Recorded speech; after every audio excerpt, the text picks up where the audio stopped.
할렐루야. 오늘도 말씀으로 하루를 시작하는 모든 분들 환영하고 축복합니다. 여러분, 유대인들에게 교훈의 말씀을 전하고 있던 사도 바울은요, 마치 따발총 같았다고 할까요? 막 다다다다닥 쏘고 있었는데요. 이제 슬슬 그 총구를 이방인들에게 겨누고 있습니다. 특별히 올리브 나무 가지의 비유를 들려주고 있는데요.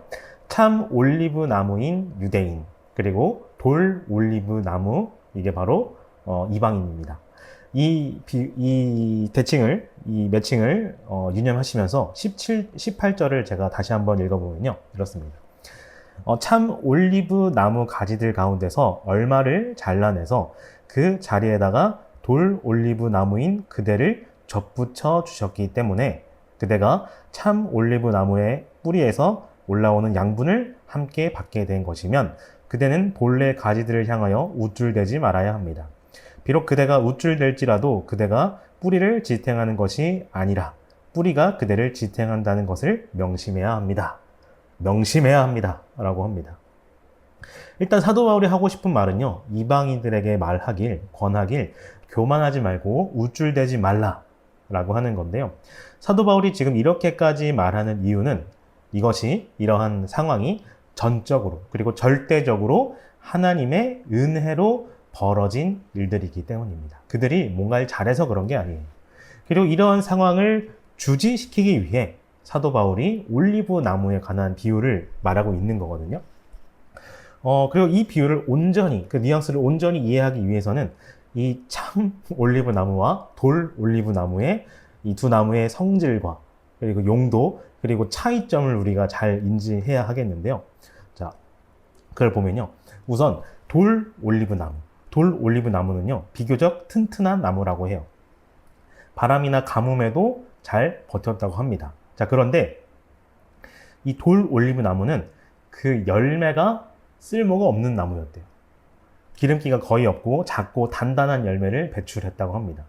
네, 쓸모가 없었다고 해요. 반면 참 올리브 나무는요. 그래서 참이라고 말을 붙였는지 참 올리브 나무는 비교적 약하긴 하지만요. 얻을 게 아주 많았다고 합니다. 열매가 크고 두터워서 기름을 많이 얻을 수 있었다고 해요. 심지어 먹을거리 그 이상의 무한한 가치가 있었다고 합니다.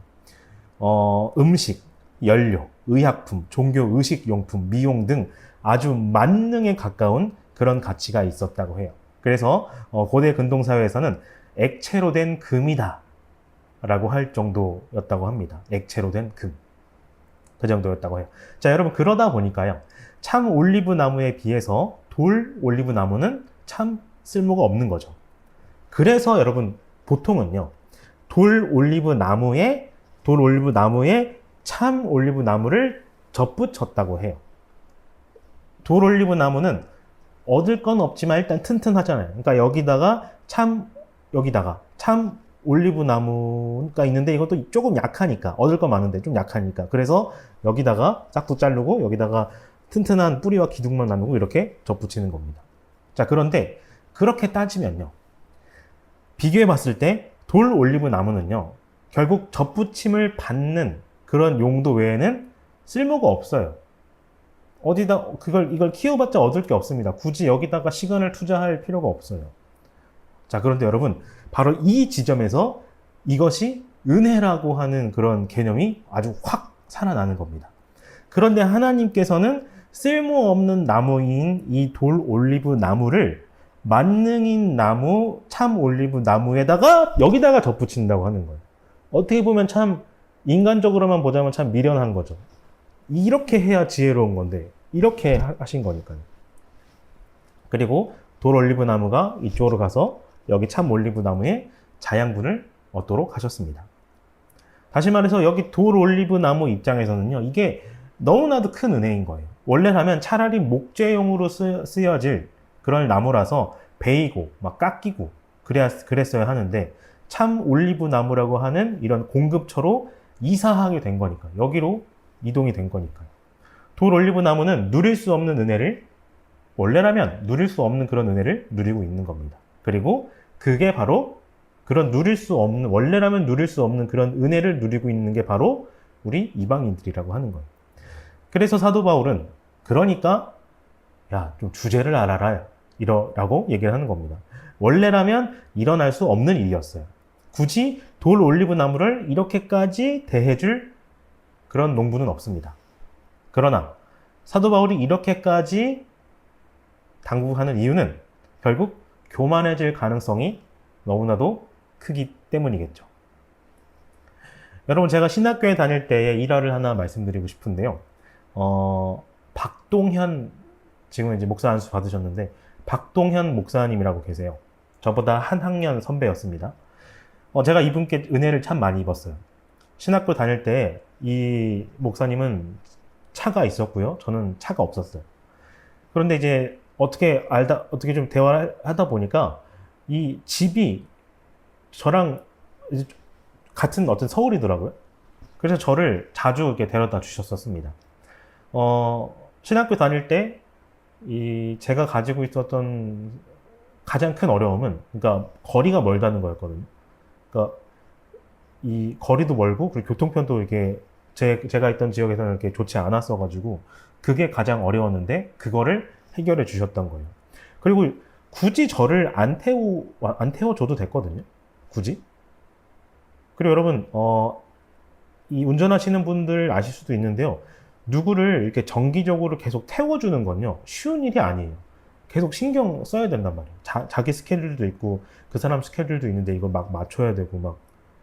그런데도 그 선배님께서 저를 위해 그렇게 해주셨던 거예요. 그래서 이게 너무나 고마운 거예요. 막 맨날 막 몇 시간씩 막 그렇게 막 왔다 가가지고 집에 오고 거기로 가고 그랬는데, 그냥 차로 태워서 딱 데려다 주니까, 이게 너무 은혜로워가지고, 나도 나중에 내 후배들한테 이렇게 베풀어야겠다. 내가 받은 만큼 베풀어야겠다. 라고 생각을 했어요.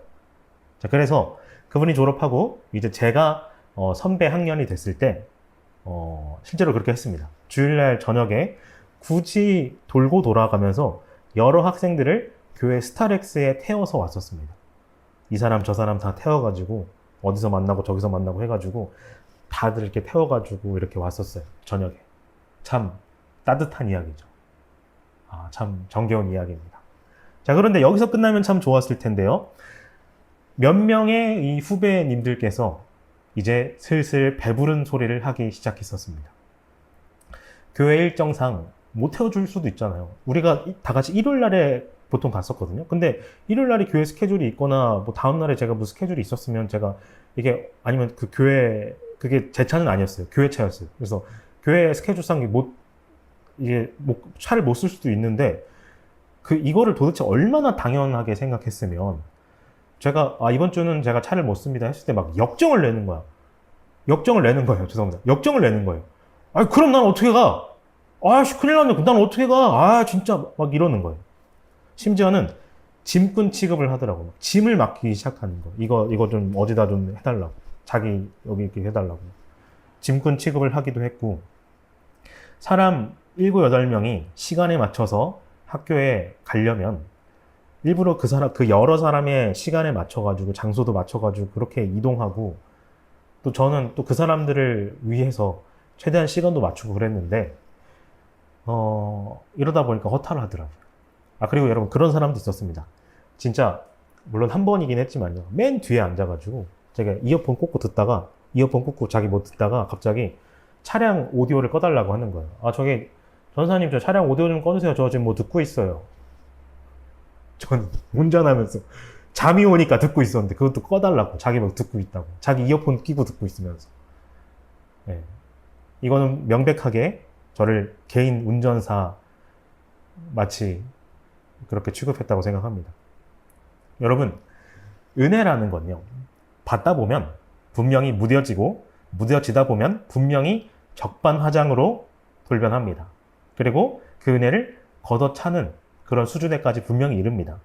왜냐하면 이런 마음을 잘 관리하지 못하면 결국 그런 감사함이 사라지니까요. 처음엔 너무 감사했는데 이게 무뎌지다 보면 그게 사라지니까요. 교만은 결국 나락으로 인도합니다.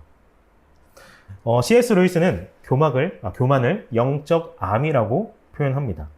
걷어내지 않는 이상 그 암은 계속해서 퍼져나갈 것이고요. 결국 손을 쓸 수 없는 지경에 이르를 수 있어요. 암을 보고도 그냥 두면요. 또 추가적으로 말합니다. 이렇게 얘기해요. 만일 스스로가 교만하지 않다고 생각한다면 그것이야말로 가장 큰 교만이다. 라고 역설합니다. 여러분, 스스로 한번 생각해 보시기 바랍니다. 당신은 하나님 앞에 있어서 교만하신가요? 나는 교만한 사람인가요? 오늘 본문 20절을 보면요. 이렇게 얘기합니다. 교만한 마음을 품지 말고 도리어 두려워하십시오. 여러분, 스스로 난 멀쩡해! 라고 섣불리 판단하지 마시고 영적 암이라는 무서운 질병을 의식하는 가운데, 그런 두려움 가운데 말씀에 순종하려고 발버둥 치시는, 십자가를 내려놓지 않으려고 발버둥 치시는 그런 모든 분들이 되시기를 주님의 이름으로 축원드리겠습니다.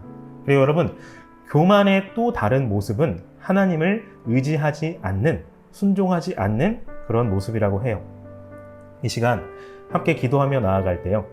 하나님, 내가 주님보다 앞서지 않고 또 겸손하게 주님의 말씀을 기다리고 반응하며 순종하는 사람이 주님 되도록 주님 인도해 주시옵소서. 주님을 겸손히 따라가는 그런 사람이 되겠다고 고백하는 가운데 함께 주님께 기도로 나아가겠습니다.